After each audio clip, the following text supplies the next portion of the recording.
धाकड़ खबर, बेखौफसमा बेबाक अंदाज।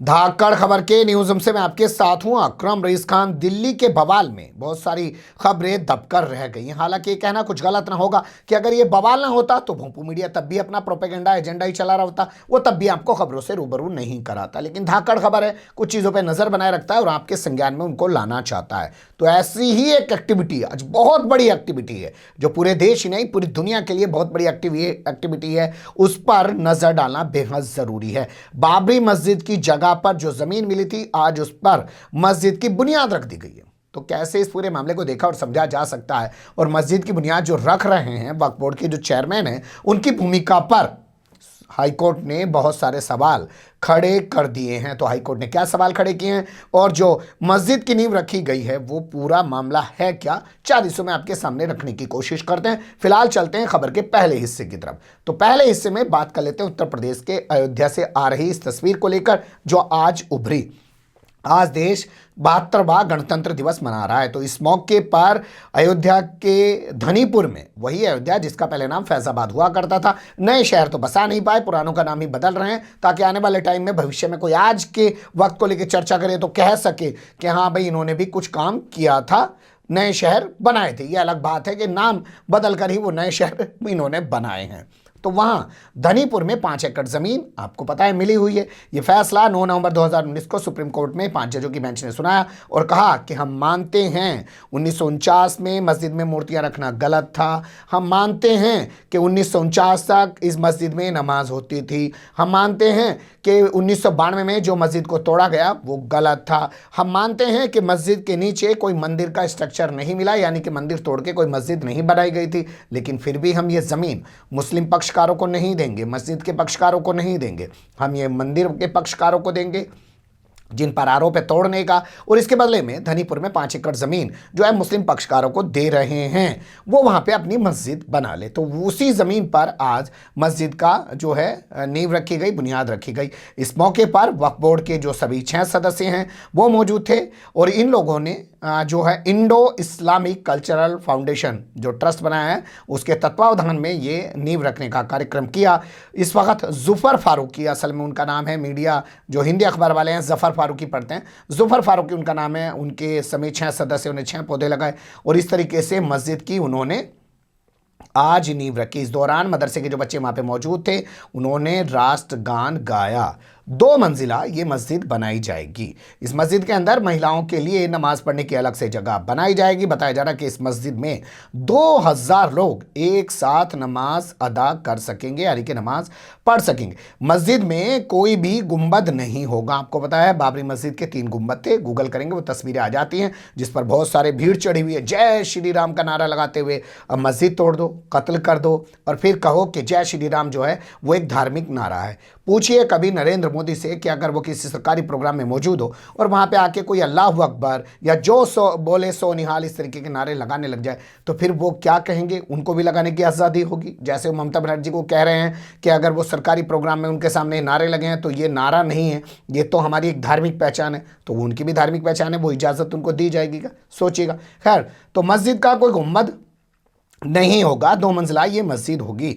मस्जिद के अलावा कैंपस में एक म्यूजियम बनाया जाएगा जिसमें बहुत सारी धरोहर को संजोया जाएगा। इसके अलावा एक लाइब्रेरी बनाई जाएगी जहां बहुत सारी किताबें होंगी जो आप पढ़ सकते हैं, इस्लामी हिस्ट्री से जुड़ी हुई और दुनिया भर की हिस्ट्री से भी जुड़ी हुई। इसके अलावा एक कम्युनिटी किचन बनाया जाएगा जहां से गरीबों को खाना मिल सकेगा। जैसे आपने देखा होगा बहुत सारे शहरों में कम्युनिटी किचन चलते हैं, वहाँ सस्ते में गरीब आके खाना खा सकता है। इसके अलावा 24,150 मीटर जगह पर एक मल्टी स्पेशलिटी हॉस्पिटल बनाया जाएगा जिसमें 200 से 300 बेड की व्यवस्था होगी और यहां पर गरीबों का इलाज जो है वो किया जा सकेगा। 100 करोड़ इस अस्पताल की लागत पर खर्च किए जाएंगे। जुफर फारूकी ने इस मौके पर कहा कि गणतंत्रता दिवस के मौके पर मस्जिद की नींव रखना देश ही नहीं पूरी दुनिया को मैसेज देना है कि हम लोग जो है नफरतें नहीं चाहते हैं, मोहब्बत चाहते हैं और इस देश के गणतंत्र में विश्वास रखते हैं। वो तो आप आगे और सब चीज़ें अपने पास से जोड़ भी सकते हैं, चार बातें बोलने के लिए इधर से उधर से, कि बगल में मुस्लिम देश बन रहा था पाकिस्तान, फिर भी लोग वहाँ नहीं गए, यहाँ के संविधान पे उन्होंने भरोसा किया कि यहाँ उनको इंसाफ मिलेगा। लेकिन आज जो कुछ हो रहा है वो तो आपके सामने है। तो ये हुआ खबर का पहला हिस्सा। अब खबर के दूसरे हिस्से की तरफ आपको लेके चलते हैं। काम शुरू करने से पहले 200 फीट नीचे की मिट्टी की सॉइल टेस्टिंग की जाएगी, उसी के बाद तय किया जाएगा कि काम कब शुरू किया जाए। बताया जा रहा है कि अलीगढ़ मुस्लिम यूनिवर्सिटी के जो वास्तु विभाग के एक डीन हैं, जिनका नाम है MS अख्तर, उन्होंने मस्जिद का डिज़ाइन तैयार किया है, जिसके तहत 3500 स्क्वायर मीटर में मस्जिद का निर्माण किया जाएगा। मस्जिद जो है वो बहुत ही आलीशान तैयार की जाएगी। इसकी इमारत को इको फ्रेंडली बनाया जाएगा और यहाँ पे जो एनर्जी है वो किसी से नहीं ली जाएगी, मतलब कोई बिजली विभाग से कनेक्शन वगैरह नहीं लिया जाएगा। सोलर एनर्जी का यहाँ पर इस्तेमाल किया जाएगा। फिलहाल सॉइल टेस्टिंग के बाद काम शुरू हो सकता है। ये हुआ खबर का दूसरा हिस्सा। अब चलते हैं तीसरे हिस्से की तरफ।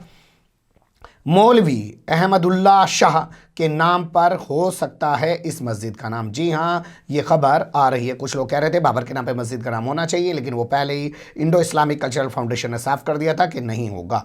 मौलवी अहमदुल्ला शाह जो हैं वो 1857 के गदर में, यानी कि स्वतंत्रता संग्राम के दौरान, जब दिल्ली में बहादुर शाह जफर गिरफ्तार हो गए थे, उस वक्त भी उन्होंने अवध पर अंग्रेज़ों का कब्जा नहीं होने दिया था। उन्होंने हिंदू मुस्लिम सबको साथ लेकर जो बहादुरी का मुजाहिरा किया, उसके चलते 1 साल और लग गया था अंग्रेज़ों को लखनऊ यानी कि अवध पर कब्जा करने में। तो वो हैं मौलवी अहमदुल्ला शाह, उनके नाम पर इस मस्जिद का नाम रखा जा सकता है। बताया जा रहा है कि 1858 में उन्हीं के एक साथी ने धोखे से गोली चला दी थी और बलवंत सिंह उसका नाम बताया जा रहा है, और उसकी गोली चलने से जो है इनकी, बलदेव सिंह उसका नाम है, उसकी गोली लगने से इनकी मौत हो गई थी। शाहजहांपुर का ये पूरा मामला बताया जाता है, लेकिन अभी फाइनल नहीं है कि इन्हीं के नाम पे होगा कि नहीं होगा, लेकिन चर्चा है क्योंकि उन्होंने अंग्रेज़ों से टक्कर ली और हिंदू मुस्लिम एकता के लिए काम किया।